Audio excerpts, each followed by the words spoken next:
YCP అధిష్టానము second list ప్రకటించింది. ఇందులో కర్నూలు జిల్లా ఎమ్మిగనూరు నియోజకవర్గంగా అభ్యర్థిగా మాచాని వెంకటేష్ని ప్రకటించారు. అయితే సుమారు 4 దశాబ్దాల తర్వాత ఆ కుటుంబానికి మరోసారి ఎమ్మెల్యే సీటు తట్టినట్టు నేపథ్యంలోనే మనతో మాట్లాడడానికి స్థానిక వైసీపీ ఇన్ఛార్జ్ మాచాని వెంకటేష్ ఉన్నారు.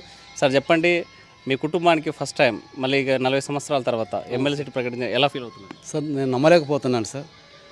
ఎందుకంటే 40 ఇయర్స్ బ్యాక్ మా పెద్దనాన్న గారు నిలబడ్డారు. 40 ఇయర్స్ తర్వాత మళ్ళీ మా కుటుంబానికి వరించింది.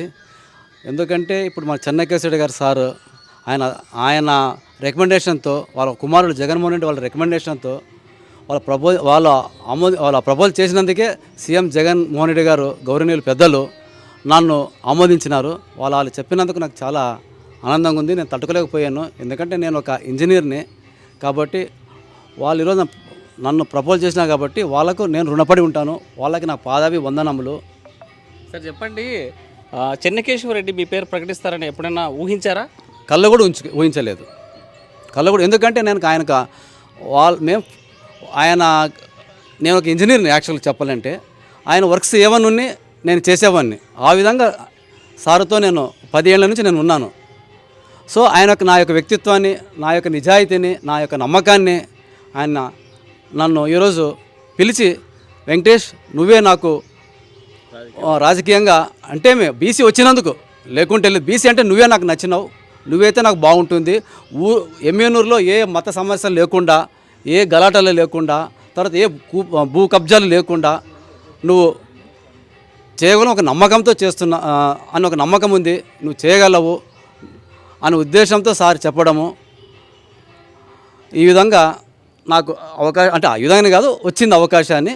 నేను ఈ విధంగా నేను మంచిగా చేయగలను నేను భావిస్తున్నాను. అంటే మీ పేరు ప్రతిపాదించే సమయంలో అక్కడ నుంచి సీఎం నుంచి మీకు కాల్ వచ్చినప్పుడు మీరు ఇక్కడ నుంచి ఎలా వెళ్ళారు? సార్ నాకు సీఎం గారి నుంచి రాలేదు. మన జగన్మోహన్ రెడ్డి గారు, అంటే మన ఎమ్మెల్యే గారు తనయుడు జగన్మోహన్ రెడ్డి గారు అన్నగారు నాకు ఫోన్ చేసి, వెంకటేష్ ఎక్కడున్నావు అంటే, అన్న మీ ఊర్లో ఉన్నాను, మీ యొక్క బిల్డింగ్ సార్ ఇల్లు కడుతున్నారు, మీ బిల్డింగ్ మార్కింగ్ విండోస్ డోర్స్ అని మార్కింగ్ ఇస్తున్నానన్న ఇట్లంటే, సరే మీరు విజయవాడకు రావాల్సి వస్తుంటే నాన్నగారు మాట్లాడండి అని చెప్పారు. వెంటనే ఎమ్మెల్యే సార్ గారు మాట్లాడినారు, వెంకటేష్ నువ్వు మీ పెద్దనాన్న సోమಣ್ణ పెద్దనాన్న గారు ఇద్దరు ఈరోజు రాత్రి బస్ ఎక్కి మీరు మార్నింగ్ విజయవాడకు రావాలని చెప్పారు. ఎందుకేమో అడగలేదు. సరే అని నాకు కూడా అర్థం కాలే.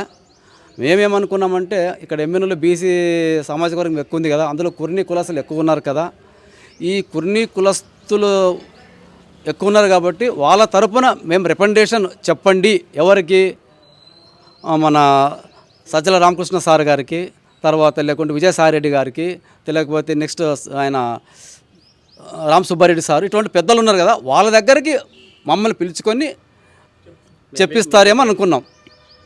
సరే మా ఊర్లో చాలామంది వ్యూవర్స్ ఉన్నారు, కొంతమంది పెద్దలు ఉన్నారు మా వ్యూవర్స్, దాంట్లో వాళ్ళందరూ పిలవకుండా ఇద్దరన్నే పిలిచినారంటే, సరే మాకు ఎంత విలువ ఇచ్చినారు పెద్ద అయినా, సరే మనకు మంచిదే అనుకుని వెళ్ళాం అంతే. అక్కడ పోయిన తర్వాత మధ్యాహ్నం 11 గంటలప్పుడు మమ్మల్ని పిలిచారు, లోపలికి వెళ్ళాము. లోపలికి వెళ్ళిన తర్వాత సార్ కూర్చుని, జగనన్న ప్లస్ మన సారు ఎమ్మెల్యే సార్ కూర్చొని వాళ్ళిద్దరు మాట్లాడుతూ, మా పెద్దనానికి సోమಣ್ణ ఇట్లా మీ బీసీ సామాజిక వర్గం కాబట్టి ఎమ్మెల్యే ఇచ్చి మన గౌరవనీయులు పెద్దలు జగన్మోహన్ రెడ్డి గారు బీసీనే పెడితే బాగుంటుంది అని అనుకున్నారు. కాబట్టి నేను అన్ని నియోజకవర్గాల్లో ఇన్ఛార్జ్ అని చేంజ్ చేస్తున్నాను. కానీ ఇక్కడ మాత్రం మీరు ఎవరి పేరు చెప్తే వాళ్ళు ఇవ్వడానికి నేను రెడీగా ఉన్నాను అని అన్నారు. ఆయన మిమ్మల్ని నిలబెట్టాలనుకున్నారు మీ అబ్బాయిని, దానిపై మీ అభిప్రాయం అంటే ఇంకా ఇద్దరు షాక్, ఇంకా ఏం మాట్లాడలేకపోయాను. ఆ క్షణం మీకు ఏమనిపించింది? నేను ఎక్కడున్నా నాకే అర్థం కాలే. నేనేమిటి, నా ఇవ్వడం ఏమిటి, ఇది వరమా కలనా నిజమా నాకు అర్థం కాలే. సో వెంటనే మా పెద్దనాన్న గారు ఏరా అయ్యామంటే, పెద్దనాన్న నాకేం అర్థం కావటం లేదు, నువ్వు ఊకుండ్రా అని మా పెద్దనాన్న అన్న లేక పిలిచి మాకు అవకాశం ఇచ్చినారు, కానీ నమ్మలేకపోతున్నాం, మీరు ఎలా చెప్తే అలాగా, మీరు ఏ విధంగా అంటే ఆ విధంగా అన్నారు. వెంటనే సార్ మీ మాటే మా మాట సార్, మీ మాట మేము కాదన్నాం, మీ రుణం జన్మలో తీర్చుకోం సార్, ఎప్పుడు మీకు అండగా మీ కిందనే మీరు ఏ విధంగా చెప్తే ఆ విధంగా జగనన్న కానీ మీరు కానీ మీ మాట ఏదైనా సమస్యలు రాని మీ దృష్టికి తీసుకొస్తాం, మీ ఆదేశాలతో మేము ముందుకు పోతాం, మా సొంత నిర్ణయం ఎక్కువ తీసుకోము, మీ 100% మీ ఆధ్వర్యంలో మేము ముందుకు పోతాం. ఆ క్షణంలో జగన్మోహన్ రెడ్డి మీకు ఎలాంటి భరోసా ఇచ్చారు? ఆ, ఆయన నన్ను వెంకటేష్ అనకుండా వెంకట్ అని సుమారు ఒక 4-5 సార్లు అన్నారు. తర్వాత ఒక 10 ఏళ్ల కింద కూడా ఆయన ఎమ్మెల్యేకి వచ్చినప్పుడు ఆయనతో నేను తిరిగాను ఎమ్మెల్యే సార్ అంటే. అప్పుడు తిరిగినప్పుడు కూడా ఆయన ఎమ్మెల్యేలో తిరిగేటప్పుడు ఆయన రథయాత్రలో కానీ మా వ్యూవర్స్ కమ్యూనిటీ నీలకంఠేశ్వర టెంపుల్లో కానీ ఆయనతో తిరిగినప్పుడు నన్ను వెంకటేశ్వర పిలిచారు. ఇప్పుడు అలానే పిలిచారు. వెంకటేష్ మీరు బాగు చేసుకోండి, మీరు బాగుండండి, మీరు మన జగన్మోహన్ రెడ్డి ఇద్దరు కలిసి కట్టుగా పని చేయాలి, బాగు చేయాలి, పెద్ద ఆయన మీకు ఎప్పుడు అండగా ఉంటారు, వాళ్ళని అనుకూలంగా మీరు పోవాలి, ఎటువంటి అమెరికాలు లేకుండా పోవాలని చెప్పారు. ఒకటే ఒక మాట అన్నాను, సార్ నేను 14 ఏళ్ళ నుంచి మన జగనన్న గారి సార్ ఎమ్మెల్యే సార్ దగ్గర కానీ 14 నుంచి వాళ్ళ దగ్గర ఈరోజు వరకు అణిగిమణిగి నేను ముఖ్యంగా చెప్పాలని చాలా సౌమ్యనండి, ఎక్కువ మాట్లాడలేను కూడా, నేను తక్కువ మా ఫ్రెండ్ సర్కిల్లో కానీ ఎక్కడ కానీ కమ్యూనిటీలో కానీ తక్కువ మాట్లాడతాను. సార్ నేను సౌమ్యుని, ఆయన పెద్ద ఆయన పిలిచినారు, నాకు చెప్పినారు కాబట్టి 14 నుంచి వాళ్ళ దగ్గర ఉన్నాను, వాళ్ళు ఆ నమ్మకంతో నాకు ఇచ్చారు. ఇప్పుడు ఎలాగున్నానో భవిష్యత్తులో కూడా ఇదే విధంగా ఇట్లనే ఉంటాను, ఏమాత్రం నా దగ్గర మార్పు అనేది ఉండదు అని క్లియర్గా చెప్పాను. సరే వెంకట భుజం తట్టి 2 సార్లు భుజం తట్టి సీఎం గారు నన్ను బాగా చేసుకోండి అని భరోసా ఇచ్చి బయటకు వచ్చాము. అంటే మీరు ఎమ్మెల్యే క్యాండిడేట్ నియోజకవర్గ ఇన్ఛార్జ్ అని ప్రకటించిన తర్వాత మీ ఫ్రెండ్స్ యొక్క ఫీలింగ్స్ ఏంటి? సార్ నాకు ఆ రోజు రాత్రి చాలా ఫోన్లు, అంటే జగన్ నుంచి బయటకు వచ్చిన తర్వాత అది అనౌన్స్ అయ్యింది. నాకు మా ఫ్రెండ్స్ అంటే నేను diploma in civil engineering Adoni, మా ఫ్రెండ్స్ చాలా చాలా చాలా దూరం మెడ్రాస్ కానీ ఫారిన్లో కానీ తర్వాత హైదరాబాదు చాలా బాంబే ఢిల్లీ అంతా ఉన్నారు. అందరూ ఫోన్ చేశారు, అందరూ మాట్లాడారు, మెసేజ్లు పెట్టారు. వాళ్ళందరూ మా ఫ్రెండ్స్ నా ధన్యవాదములు.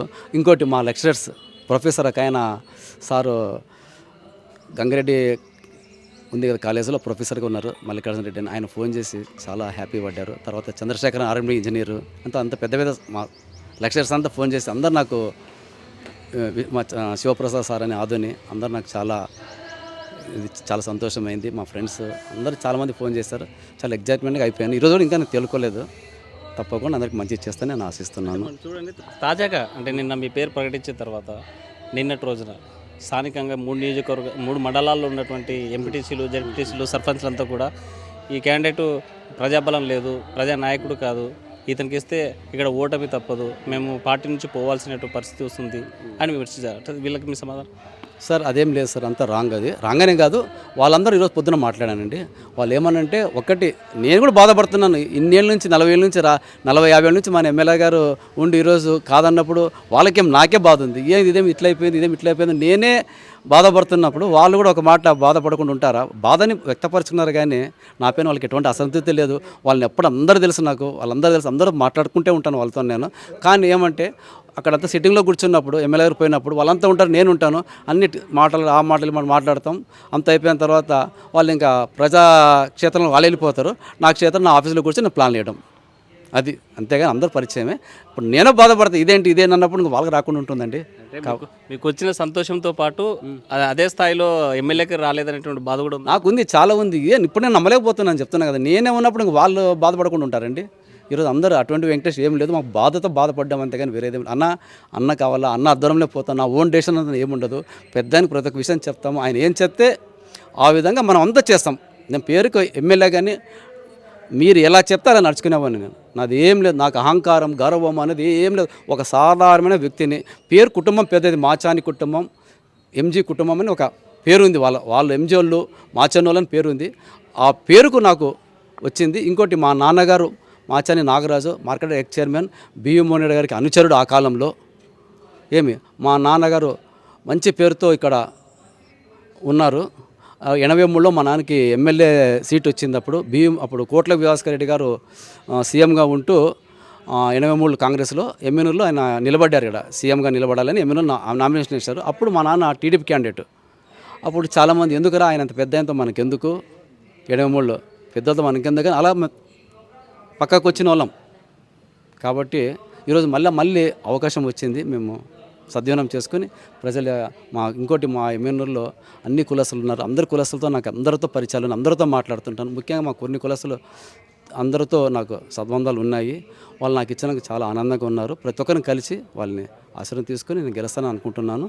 తర్వాత నా కుర్ని కులం పుట్టినందుకు నా జన్మం ధరించింది. ఇంకోటి ఏమంటే ఎన్ఎల్ చంద్రశేఖర్ గారు నాకు కలమ నిజమని నాకు అర్థం కావటం లేదు.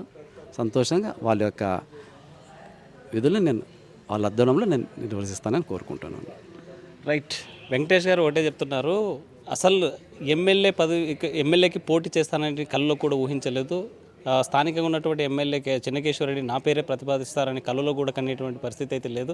కానీ 40 సంవత్సరాల తర్వాత మళ్ళీ మాచాని కుటుంబానికి గౌరవం దక్కింది. ఈరోజు పోటీలో నిలబడబోతున్నాను. ఆ రకంగా స్థానికంగా ఉన్నటువంటి ఆ సామాజిక వర్గంతో పాటు ఈ ఎమ్మిగనూరు నియోజకవర్గ ప్రజలు పట్టం కడతారనేటువంటి ఆశాభావం వ్యక్తం చేస్తున్నారు మాచాని వెంకటేష్. వీడియో జర్నలిస్ట్ చంద్రశేఖర్తో హుస్సేన్ RTV కర్నూలు. మరిన్ని వీడియోస్ కోసం ఛానల్ ని సబ్స్క్రైబ్ చేయండి. లేటెస్ట్ అప్డేట్స్ కోసం వాట్సాప్ ఛానల్ ని ఫాలో చేయండి. అండ్ లింక్ డిస్క్రిప్షన్ లో ఉంది.